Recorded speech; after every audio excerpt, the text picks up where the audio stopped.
প্রথমে আপনার কাছে একটু জানতে চাই যে সাম্প্রতিক সময়ে কি ধরনের জ্বরের রোগী আপনাদের কাছে আসছে বা কোন কোন ধরনের জ্বর এই সময়টিতে বেশি হয়? আসসালামু আলাইকুম দর্শক শ্রোতা এবং ধন্যবাদ ডক্টর বাইজিদ আপনাকে। প্রথমেই আমি ধন্যবাদ দিচ্ছি আরটিভিকে আমাকে আমন্ত্রণ জানানোর জন্য। জি। তো জ্বর নিয়ে কথা বলতে গেলে আমরা যারা মেডিসিনের ডাক্তার তাদের কাছে জ্বর হচ্ছে, আপনি যেটা বললেন, জ্বর তো একটা উপসর্গ। জি। নানা অসুখের কারণে জ্বর হয়, তো এটা একটা কমন একটা রোগী আসার কারণ আমাদের কাছে। এই সাম্প্রতিক সময়ে আমরা তো অনেক ধরনের অসুখ দেখলাম, তো জ্বর অনেক কারণে হতে পারে, এমন না যে শুধু ইনফেকশনের কারণে জ্বর হবে। ইনফেকশনের কারণে তো জ্বর হতেই পারে, ভাইরাস, ব্যাকটেরিয়া, আরও কিছু প্যারাসাইট, আরও ফাঙ্গাস, এরকম নানাবিধ জ্বর আসতে পারে। কিন্তু কমনেস্ট যে জ্বর সেটা হলো ভাইরাল জ্বর, এতে কোনো সন্দেহ নেই, খুব কমন জ্বর। এছাড়া ইনফেকশন ছাড়াও মানুষের জ্বর আসতে পারে, কোনো একটা আঘাত পেল জোরে, সে অ্যাক্সিডেন্ট হলো, সেখান থেকে জ্বর আসতে পারে, কোনো বাত ব্যথার জন্য জ্বর আসতে পারে, মানে অনেক কারণ এটা। তো আমাদের আলোচনাটা একটু সহজ হবে আমরা যদি এটাকে একটু ন্যারো করে আনি, যে কমন যে জ্বরগুলো আমাদের সাম্প্রতিক সময় আমরা দেখলাম, আমরা কোভিডের সময় পার করলাম। জি। হ্যাঁ, কোভিডের ভ্যাকসিন নিলাম, কোভিডটা এখন কমে গেল, এখন যে হচ্ছে না তা না, হচ্ছে, বাট এটা একটা নর্মাল সর্দি কাশি জ্বরের মতো হয়ে গেছে। তারপর কমনেস্ট জ্বর হলো, আমরা যদি ভাইরাল জ্বর নিয়ে আলোচনা করি তাহলে আমাদের অনেক ধরনের ভাইরাস আছে, আমরা সেগুলো হয়তো আইডেন্টিফাই করতেও পারি না, করতে চাইও না অনেক সময়, কারণ এগুলো বেশিরভাগই হচ্ছে সেলফ লিমিটিং, নিজেই হয়, নিজে থেকে ভালো হয়ে যায়। আর কমন যে ফুসফুসজনিত কিছু ভাইরাস আছে সেগুলোর কারণে আমাদের জ্বর হয়, যেমন আপনার সর্দি, কাশি, জ্বর একই সাথে থাকা, নাকটা বন্ধ হয়ে থাকা, চোখটা লাল হয়ে থাকা, এই সব উপসর্গ দেখলে আপনি বুঝে নিতে পারেন যে এটা সাধারণত একটা ভাইরাস হতে পারে।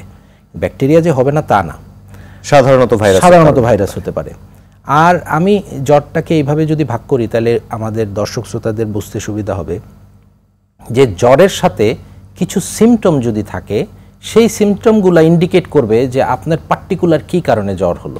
আমরা যদি একটু সেভাবেই শুনি আপনার কাছে, যে জ্বরের সাথে কোন কোন বিশেষ লক্ষণ থাকলে কোন ধরনের পার্টিকুলার জ্বর হয়েছে আমরা বুঝি। এখন যদি জ্বরের সাথে ধরেন, আমি উদাহরণ দিচ্ছি, কেউ বলল যে আমার জ্বর আসলো এবং সাথে সাথে আমার গলায় ঢোক গিলতে অসুবিধা হচ্ছে, আমার গলায় ব্যথা হচ্ছে, আমি ঢোক গিলতে পারছি না। তারপরে পরীক্ষা করে দেখা গেল যে টনসিলগুলো খুব ফুলে গেছে, ওখানে 5 পয়েন্ট হয়ে আছে, তাহলে তো সহজ ডায়াগনোসিস টনসিলাইটিস, এটা ব্যাকটেরিয়ার কারণেই সাধারণত হয়। আবার গলায় ঢোক গিলতে অসুবিধা হচ্ছে, এটা শুনেই যে আমি ব্যাকটেরিয়া চিন্তা করে ফেলবো, এটাও কিন্তু চিন্তা করার কোনো সুযোগ নাই। অনেকে আছে অ্যালার্জিক প্রবণতা কারো বেশি, তখন দেখা যাচ্ছে অ্যালার্জিজনিত কারণে ক্রনিক টনসিলাইটিস হয়ে গেল, সেটা টনসিলে একটা প্রদাহ হচ্ছে, তার হয়তো কিছু গরম পানি গড়গড়া করলে আর একটু প্যারাসিটামল খেলেই ভালো হয়ে যাবে। তারপর একটা মানুষ জ্বর আসলো, উনি বলল না আমার তো তলপেটটা ব্যথা করছে, আমার প্রস্রাব করতে জ্বালা পোড়া হচ্ছে, তাহলে আইডেন্টিফাই করা সহজ হয়ে গেল যেটা ইউরিনে ইনফেকশন হয়েছে। তারপর কেউ বলল আমার জ্বর আসলো, আমার বুকে ব্যথা হচ্ছে, কাশি হচ্ছে, আমার কাশির সাথে কফ বেরোচ্ছে, রক্তও বেরোচ্ছে, তাহলে সহজ হয়ে গেল যে নিউমোনিয়া হয়ে থাকতে পারে। কিন্তু এই ধরনের সিমটম যদি না থাকে, আপনার শুধু জ্বর আসলো, আর মনে রাখতে হবে সব জ্বরের সাথেই আমাদের শরীর ব্যথা, গা ম্যাজম্যাজ, মাথা ব্যথা, এগুলো কমন, একেবারে এই কমন মানে থাকবেই এগুলা জ্বরের সাথে।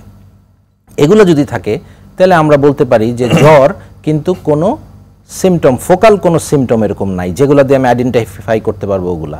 এইসব জ্বরের কমনেস্ট কারণ হচ্ছে আমাদের দেশে ভাইরাস জ্বর। এবং তারপরে ভাইরাস জ্বরের পরের কারণ হলো টাইফয়েড, প্যারাটাইফয়েড, আমাদের জায়গা হিসেবে ম্যালেরিয়া, আরও কিছু জ্বর আছে সেগুলা। তো এখন ভাইরাস জ্বরগুলোর মধ্যে এই যে আমরা যে পার করলাম, একটু আগে বলেছিলাম কোভিড পার করলাম, তারপর আমাদের বর্ষাকালে ডেঙ্গুর প্রাদুর্ভাব ঘটে, তারপর ইদানিংকালে ঢাকা শহরে চিকুনগুনিয়ার বেশ প্রাদুর্ভাব হয়েছে। তো এই সবের কারণেই জ্বরগুলা সাধারণত হচ্ছে।